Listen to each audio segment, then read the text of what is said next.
Hi guys, welcome to I dream. నేను మీ చాణక్య.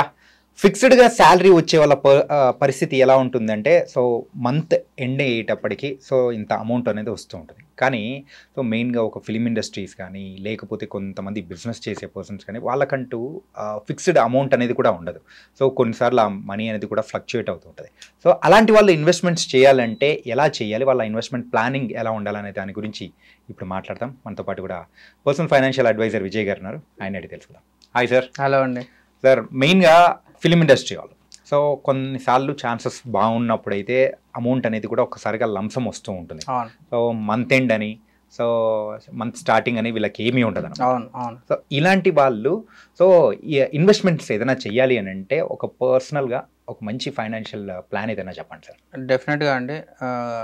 నేను ఒక పర్సనల్ నోట్ ఒకటి చెప్తానండి. మీ ఇండస్ట్రీలో ఉన్న మంచి బెస్ట్ ఎగ్జాంపుల్ చిరంజీవి గారు.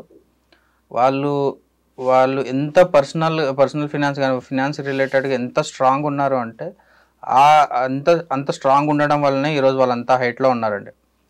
వాళ్ళ రెగ్యులర్ సినిమాస్ వల్ల, వాళ్ళ స్టార్డమ్ వల్ల ఇంత హైట్లో ఉన్నారు. ఇన్ని రోజులు కన్సిస్టెంట్గా మెయింటైన్ అవుతున్నారు అనేసి అనుకుంటున్నారు. కానీ నన్ను అడిగితే యాజ్ ఏ పర్సనల్ ఫినాన్స్ ఎక్స్పర్ట్గా నన్ను అడిగితే నేనేం చెప్తాను అంటే, వాళ్ళు ఇనీషియల్ కెరీర్లో తీసుకున్న ప్రికాషన్స్ ఎప్పుడైతే కెరీర్ స్టార్ట్ అవుతుంటుందో అప్పుడు వాళ్ళు తీసుకునే డిసిప్లిన్డ్ అప్రోచ్, ప్రికాషన్స్ వల్ల వాళ్ళు ఇప్పటికీ ఇంకా స్ట్రాంగ్గా ఉన్నారు. ఫినాన్షియల్గా స్ట్రాంగ్ ఉన్నారు, ప్లస్ ఫ్యామిలీస్ కూడా అంతే స్ట్రాంగ్గా ఉన్నాయి. They are literally more or less ruling some part of industry అనమాట. అంటే ఎందుకు అంటే అంత కమాండ్ ఎందుకు వస్తుంది అంటే వాళ్ళ ఫినాన్సెస్ అంత స్ట్రాంగ్గా ఉన్నాయి, వాళ్ళ ఇన్వెస్ట్మెంట్స్ అలా చేశారు. అండ్ చిరంజీవి గారే ఒక వీడియోలో చెప్పారనమాట, ఒక రియల్ ఎస్టేట్ రిలేటెడ్ వీడియోలో, ఒక టైంలో నేను ఇన్వెస్ట్ చేసిన అన్ని రియల్ ఎస్టేట్లో ఇన్వెస్ట్ చేసినవి నాకు రెమ్యునరేషన్ కంటే ఎక్కువ రిటర్న్స్ ఇస్తున్నాయి ఇప్పుడు అనేసి చెప్పారనమాట. సో అతనే ఓన్గా చెప్తున్నారు, చిరంజీవి గారే ఓన్గా చెప్తున్నారు అంటే ఇన్వెస్ట్మెంట్ అనేది ఎంత ఇంపార్టెంట్ అనేది మీరు కూడా అర్థం చేసుకోవాలి. ఫస్ట్ ఎగ్జాంపుల్ అది. సెకండ్ ఎగ్జాంపుల్ వచ్చేసి, మీకు ఎంత ఇన్కమ్ వస్తలేదో పక్కకు పెట్టేస్తే మీకు బడ్జెటింగ్ అనేది చాలా ఇంపార్టెంట్ అండి. ఎందుకు అంటే మీకు కన్సిస్టెంట్గా ఇన్కమ్ ఉండదు కాబట్టి మీకున్న 100 రూపీస్, అంటే for suppose me income 100 rupees అనుకుంటే 100 రూపీస్ని ఎట్లా స్ప్లిట్ చేసుకుంటున్నారు అనేది మనం డెఫినెట్గా చూడాలి. సో దీనికి ఒక రూల్ ఏంటి అంటే 50-30-20 రూల్ అనేది ఒకటి మనం రెగ్యులర్గా చెప్తుంటాము. అది మీరు డెఫినెట్గా పాటించాలి. పాటిస్తే నథింగ్ లైక్ దట్. అంటే 50% will be for the needs, 30% for the investments and 20% for the wants. Okay. అంటే నీడ్స్కి వాంట్స్కి కొంచెం మనం డిఫరెన్స్ తెలుసుకోవాలండి. నీడ్స్ అంటే మ్యాండేటరీ, అది లేకపోతే కాదనమాట. ఖచ్చితమైన అంటే అవసరాలు అంటే వేరే వాళ్ళతో కంపేర్ చేసుకుంటే మా ఫీల్డ్లో ఉన్న వాళ్ళకి సో నీడ్స్ అనేది ఎక్కువ ఉంటుంది. అవునండి. అండ్ వాంట్స్ అంటే మనకి వానబీ అంటే వాంట్స్ అంటే మనకి కోరికలు, అవసరాలు వేరు, కోరికలు వేరు. సో కోరికల్ని కొంచెం తగ్గించుకోవాలి మనం. సో ఖర్చులు ఉంటాయి డెఫినెట్గా.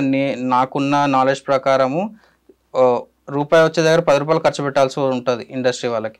సో వాళ్ళకి నేను చెప్పే సజెషన్స్ ఏంటంటే, కొంచెం ఖర్చులు ఒక 20% వరకే పెట్టుకొని డెఫినెట్గా 30 రూపీస్, మీకు వచ్చే 100 రూపీస్లో 30 రూపీస్ డెఫినెట్గా రీఇన్వెస్ట్ చేయండి. అండ్ చాలా మంది చేసే మిస్టేక్ నేను చూసింది ఏంటి అంటే, అంతకుముందు పెద్ద వాళ్ళందరూ రియల్ ఎస్టేట్లో ఇన్వెస్ట్ చేస్తారు కదా అని చెప్పేసి ఇప్పుడు కూడా అందరూ రియల్ ఎస్టేట్లో ఇన్వెస్ట్ చేస్తున్నారు. కానీ ఇక్కడ మీరు మర్చిపోయే మెయిన్ థింగ్ ఏంటంటే, అప్పట్లో ఇంత ఆర్గనైజ్డ్ సిస్టమ్ కాదనమాట.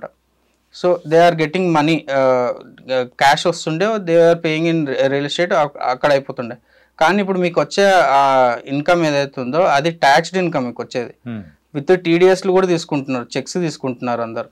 సో మీరు డెఫినెట్గా ఒక సీఏని పెట్టుకోండి, ట్యాక్స్ ప్రాపర్గా ఫైల్ చేసుకోండి. ట్యాక్స్ చేస్తున్న ఇన్వెస్ట్మెంట్స్ని కూడా ట్యాక్స్లు ఎంత తక్కువ చేసుకుంటే మీకు బెటర్ అవుతుందో చూసుకోండి.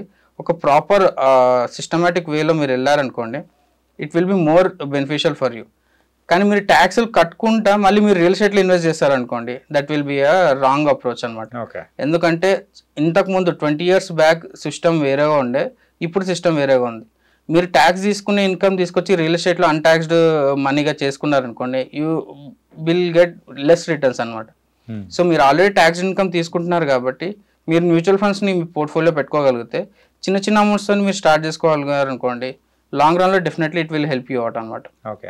ఈ అవసరాలు మెయిన్గా అయితే సో ఇన్వెస్ట్మెంట్ చేయాలి అని చెప్పేసి అని అంటున్నారు. కాకపోతే ఫిక్స్డ్గా ఒక పర్టికులర్ డేట్ ఆ టైంలలో అమౌంట్స్ అనేది కూడా కొంతమందికి వస్తాయి, కొంతమందికి రావు. అవునండి. సో అలాంటి టైంలో ఇన్వెస్ట్మెంట్ చేసేటప్పుడు ఎలా చేయాలి? సో స్టాండర్డ్ అప్రోచ్ అండి అది కూడా. ఎట్లా చేయాలి అంటే, ఫర్ సపోజ్ కొంతమంది వీక్లీ బేసిస్లో కూడా ఇన్కమ్స్ వస్తుంటాయి కదా, వాళ్ళకి నేను చెప్పేది ఏంటి అంటే, సపోజ్ మీరు డెట్ ఫండ్లోకి ఇన్వెస్ట్ చేసుకుంటూ వెళ్ళిపోండి. ఫస్ట్ డైరెక్ట్ డెట్ ఫండ్లోకి ఎంత అమౌంట్ వస్తే అంత అమౌంట్ డెట్ ఫండ్కి ఇన్వెస్ట్ చేసుకుంటూ వెళ్ళండి.